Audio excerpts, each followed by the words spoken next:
ngare dawrden jabbaaru ngoppen min julata. Alhamdulillah wassalatu wassalamu ala rasulillah Muhammadin ibn Abdillah wa ala alihi wa ashabihi wa man wala. Bandiraɓe tedduɓe, mi salmini on, mi du'anima on kala moƴƴere, ko noon kadi mi du'anima on golle jaɓaɗe ha tengti noon e nder nduɗo lewru tedduɗo. To ɓermen hande gartaten ko e deftere Allah teddude toon woni alqur'anul karim. Alqur'anul karim deftere Allah, haala Allah, ko duttorgal, ko tugnorgal, kadi ko rewirde Allah. ɗum noon ndentinten hen yimɓeɓe, ndentinten hen julɓe ko hiiɓade walla woɗɗitade walla runkitade ndeɗo deftere. ko wiyete hajrul qur'an, accude alqur'an walla runkitade ɗum, ina waɗi leƴƴi ɗi koɗi 5 ma en gartu hen. ko saɗede mawde wonande julɓe, ko saɗede mawde wonande leñol julɓe, runkitade e nattude woƴede ndeɗo deftere. bandiraɓe julɓe, ko wiyete hajrul qur'an ina jeeya hen e toɓɓe 5 ɗe kalaten hen ɗe: rumtade e accude heɗade alqur'anul karim. accude heɗade ɗum ko gopol bandiraɓe. yanti hen accude gonɗinde alqur'anul karim, wol imanu bihi, accude gonɗinde e jabde alqur'an, ko bonande pattam lamire bandiraɓe. accude kadi heɗade alqur'an e naftorade ɗum e hutorade ɗum, ko bonande mawde. hajrul amalu bihi, walla ni mbiya accude gollorde alqur'an. wal wuquf, e dartade ende halalihi wa haramihi. sa wiyama alqur'an haɗi ɗum ɗo, mbasa dartade, ko bonande. sa wiyama alqur'an dagni ɗum ɗo, mbasa ɗum wadde, ko bonande. wa in qara'ahu wa amana, hayso tawi neɗɗo o jangi ɗum, gonɗini ɗum, ma dama o naftortako, woni o hutortako ɗum, ha joni ko bonande, koko rentote. toɓɓere tataɓire bandiraɓe, koko wiyete hajru tahkim wa tahakkumu ileyh. accude kadi ñawirde alqur'an e yahde ñawroyde ɗum e ñawdiyede hen. kala ko heptima e gurdam ma foti ko saɗede coggu, foti ko saɗede toñangue, foti ko saɗede gurdam ko nde wawi wonde foof tawa ko kutodiral, ha ñawore e ñawdede dañi hen fartange. mbiya alquran o yonanimi, jaaha ñawriya goɗɗum. ɗum ɗon kadi ko accude alquran. ɗum ɗon kadi ko ha joni koye bonandeji ɗi ganduɗa ina poti rentede. atahakkumu bihi wa tahakumu ileyh. ha joni wasde ɗum ñawirde e wasa yahde aɗa ñawdi hen fi usuli din, foti ko e asli diine, gueɗe diiniyankoje, no Allah rewirte. wa furu'ihi, e fannuji mum e cate mum. kala ko yowiti e diine, neɗɗo o acca alqur'an, ƴeewoya haala samba walla haala demba, walla peeje yimɓe, walla jeyanɗe yimɓe, tawa alqur'an o no jooɗi ina wawno ɗum hutorade. ɗum ɗon ko bonande mawde. wa i'tiqadu annahu la yufidu lyaqin wa anna adillatuhu lafdhiya la tuhsalu bihi l ilm walla kadi e moolare Allah neɗɗo yaha ha jagga walla fiɓa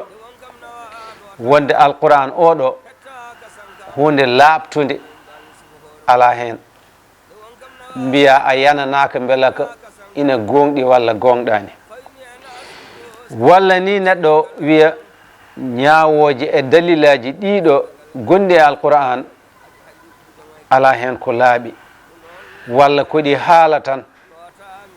gandal ala hen famamuye ala hen ko jiɓru ɓoldu ɗum ɗo foof moolare Allah so julɗo yeehi ha dari nden ɗon darde watti yi'irde noon ene miijoro noon e ndeɗo deftere alliyankore senide on ɗon jagguirte ko goɗɗotiɗo alquran ko dunkotiɗo alquran ko perɗo woɗɗi alquran accito alquran wal iyasu billah ha joni e toɓɓe ɗen ɗon toɓɓere nayaɓire ko hajru tadabburu wa tafaqquh wa ma'rifatu ma arada almutakallimu bihi minhu ko rentade kadi e runkitade teskitade e ƴewtidade ko woni e alquran e famamuye e gandal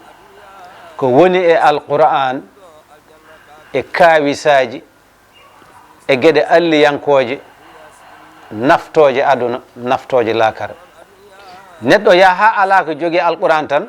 sona yimde ɗum e yimtade ɗum woni janngude tan no welna ina barna tan ƴewtidaki kaɗe ɗe ƴewtidaki jamiroje ɗe ƴewtidaki ko Allah yiɗi hen e ko Allah añi hen ƴewtidaki hutorade ɗum e diine mum hutorade ɗum e aduna mum hutorade ɗum hakkude mum e yimɓe ɗum kadi so neɗɗo yeehi ha wonti alquran o way tan kono ko mbiyeten ɗo joni son walla audio walla kongi tan keɗeteɗi tan naata e nofru wiye ne weeli walla ne yurmini tan ɗon haaɗi ɗum kadi bandiraɓe ko saɗene mawde toɓɓere joyiɓere bandiraɓe ko hajru al istishfa'u wa tadawi bih fi jamii amradi l qulub accude e runkitade safrorade alquranul karim safrorade ɗum e yiilorade hen cellal e dendagal rafiji ɓernde ina rafe kono wona kaaƴe pharmacie cafratɗo ɓernde ina yoora wona lekki walla haalaluji yimɓe walla ɗiɗo birwiji boowal cafratɗo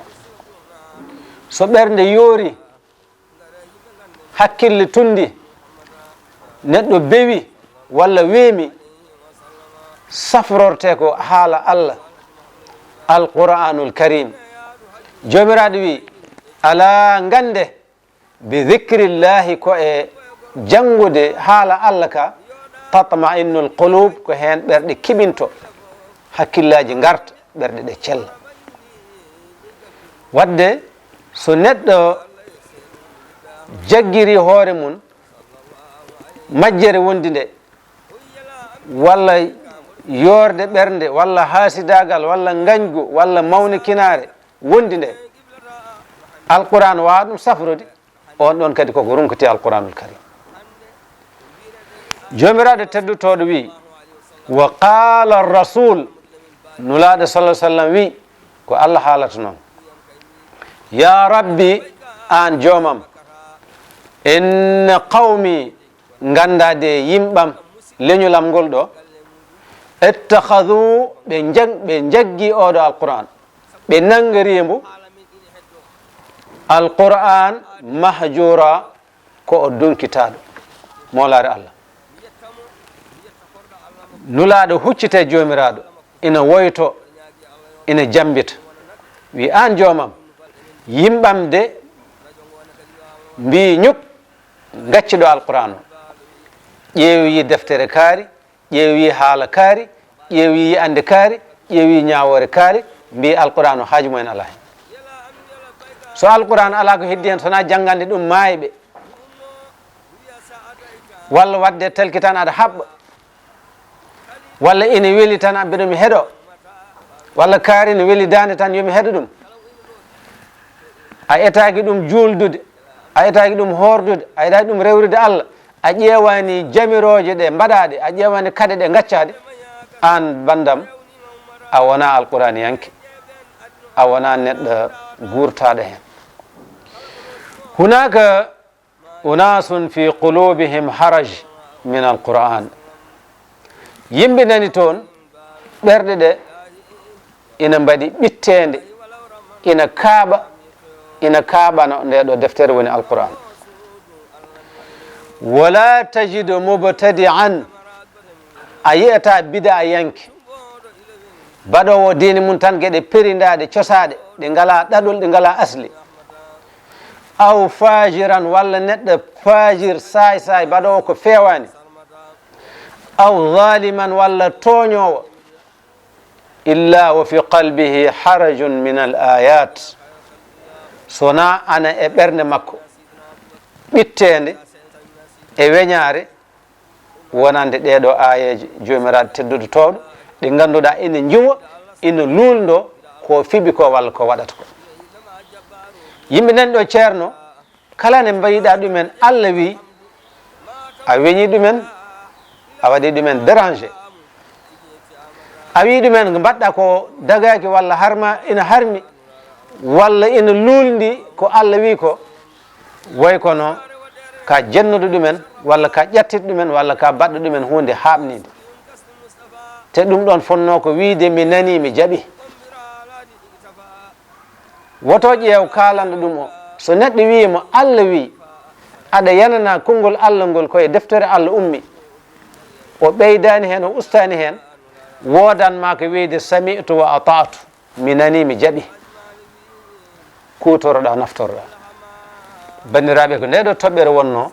ko yowti e deftere Allah nde belma yimɓe gartu ganda deftere nde ina hen gande gadiɗe men ina hen ñawore hakkude men ina hen kabaru mbo en tawaka mbo en cuwa yiide o haalani men ko arata ɗum noon ndeɗo deftere wona accetede wona runkittede wona kadi woɗɗittede wassalamu aleykum wa rahmatullah